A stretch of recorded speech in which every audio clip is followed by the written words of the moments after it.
Hello दोस्तों, आप लोगों का मेरे चैनल नेहा क्लासेस में स्वागत है। और आज की इस वीडियो में हम जानेंगे कि जो क्लोर क्षार प्रक्रिया या फिर यानी AOH जिसे सोडियम हाइड्रोक्साइड के नाम से जाना जाता है वो किस प्रकार बनाया जाता है। ये टॉपिक है ना, मोस्ट इम्पोर्टेंट टॉपिक है।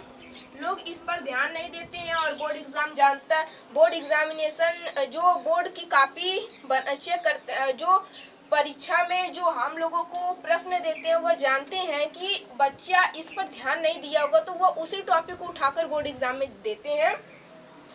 तो हम लोग कक्षा 10 में एक टॉपिक को नहीं छोड़ेंगे। क्लोर क्षार प्रक्रिया यानी AOH को बनाने की विधि, जो कि बहुत महत्वपूर्ण देखा जाए तो बोर्ड एग्जाम की दृष्टि से है। तो हम लोग आज की इस वीडियो में इसी को जानेंगे। चलिए हम लोग बिना किसी देर की वीडियो को शुरू करते हैं। यदि आप हमारे चैनल नेहा क्लासेस पर नए हैं ना, तो वीडियो को लाइक करना मत भूलिएगा और चैनल को जरूर से जरूर सब्सक्राइब कर दीजिएगा।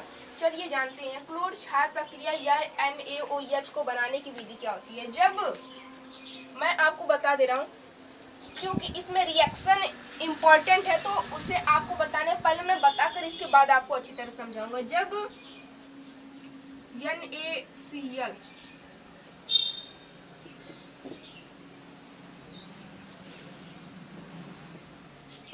सोडियम, इसका आपको चित्र भी बनाना पड़ेगा, याद रखिएगा। सोडियम क्लोराइड, मैं अभी बताऊंगा किस प्रकार चित्र बनाया जाता है।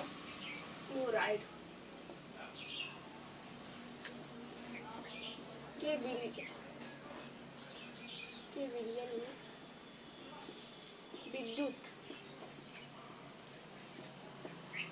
विद्युत प्रवाहित करने पर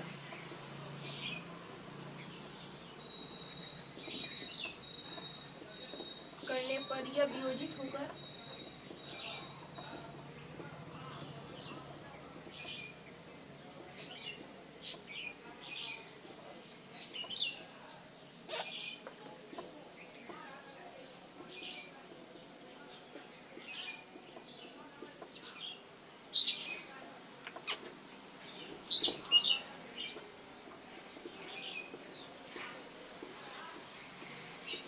का निर्माण करता है। अब मैं आपको रिएक्शन बताना, पहले मैं आपको समझा देता हूँ। मैंने यहाँ पर लिखा है कि जब NaCl यानी सोडियम क्लोराइड, जिसे हम लोग नमक के नाम से जानते हैं, के विलयन के जली विलयन में यहाँ पर रहेगा कि जली विलयन में विद्युत प्रवाहित करने पर क्या होता है ना कि यह वियोजित होकर NaOH का निर्माण करता है। अब रिएक्शन हम लोग जानते हैं। रिएक्शन जैसे कि हमने यहाँ पर लिया NaCl, इसमें हमने क्या किया H2O यानी जली विलयन में विद्युत धारा प्रवाहित करने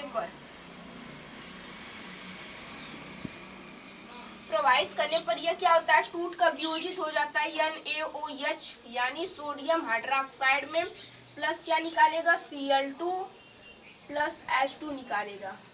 ये तीन चीजें ये बनाएगा, यानी Cl2 यानी क्लोरीन गैस, H2 यानी हाइड्रोजन गैस। अब NaCl प्लस H2O में विद्युत धारा प्रवाहित करने पर यह क्या हो रहा है कि NaOH यानी सोडियम हाइड्रोक्साइड में वियोजित हो रहा है, प्लस Cl2 प्लस H2 का निर्माण कर रहा है। अब हम लोग इस देखते हैं कि यह संतुलित है या फिर नहीं संतुलित। यदि आप कोई भी रिएक्शन कर रहे हैं तो उसमें ध्यान दीजिएगा कि आपको संतुलित करके ही लिखना है। बिना संतुलित करेंगे तो आपको आधा नंबर ही मिलेगा इस पर। Na देखिए यहाँ पर एक बार है, यहाँ पर एक बार है, यानी Na सही है। Cl यहाँ पर एक बार है, यहाँ पर दो बार है, यानी इसे हमें संतुलित करना पड़ेगा।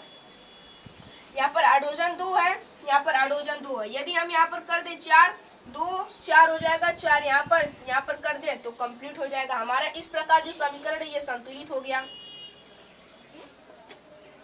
यही हमारा संतुलित समीकरण हो जाएगा। अब हम लोग जानते हैं कि इसे फिगर की सहायता से किस प्रकार ड्रॉ करेंगे, यानी फिगर भी इसमें आपको बनाना पड़ेगा। जैसे मैं बना रहा हूँ कि यहाँ पर, हाँ यहाँ पर बना दे रहा हूँ।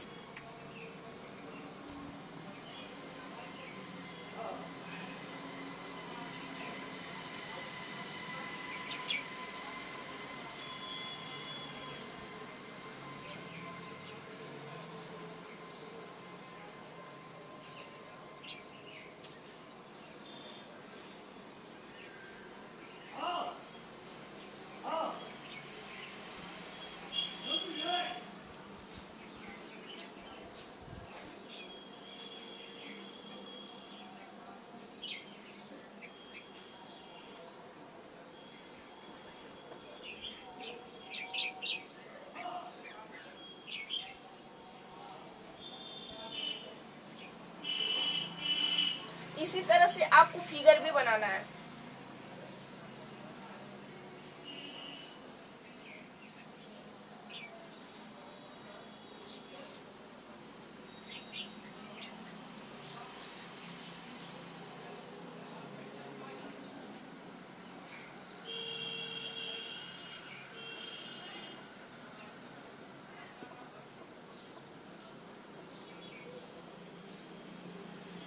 ये सब जल है।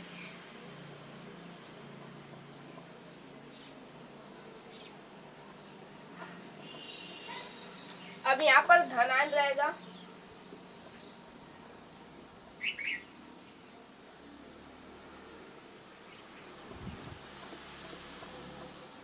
माइनस है ये सब। यहाँ पर क्या निकलेगा, Cl2 जो एनोड होगा, यहाँ पर एनोड है यानी यहाँ पर प्लस है, तो प्लस से क्या निकलेगा हमारा Cl2 निकलेगा।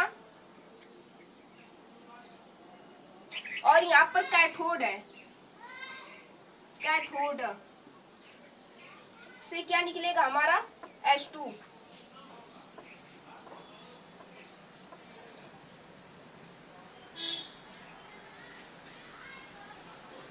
यहाँ से H2 निकलेगा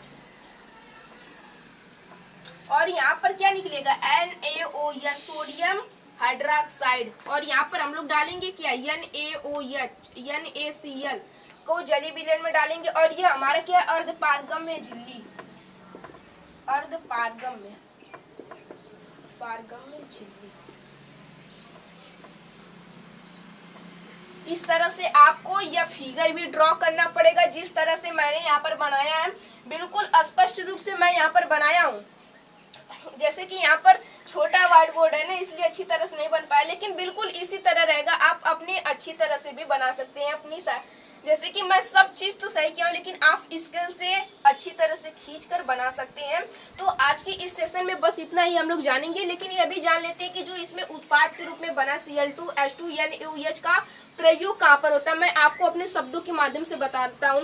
जो NaOH का उपयोग होता है ना डिटर्जेंट बनाने में, जैसे आप कहेंगे जो साबुन होता है और जो सर्फ आप लोग कपड़ा धुलते हैं ना, तो उसमें जो सर्फ का प्रयोग होता है उसको बनाने में इसका उपयोग किया जाता है।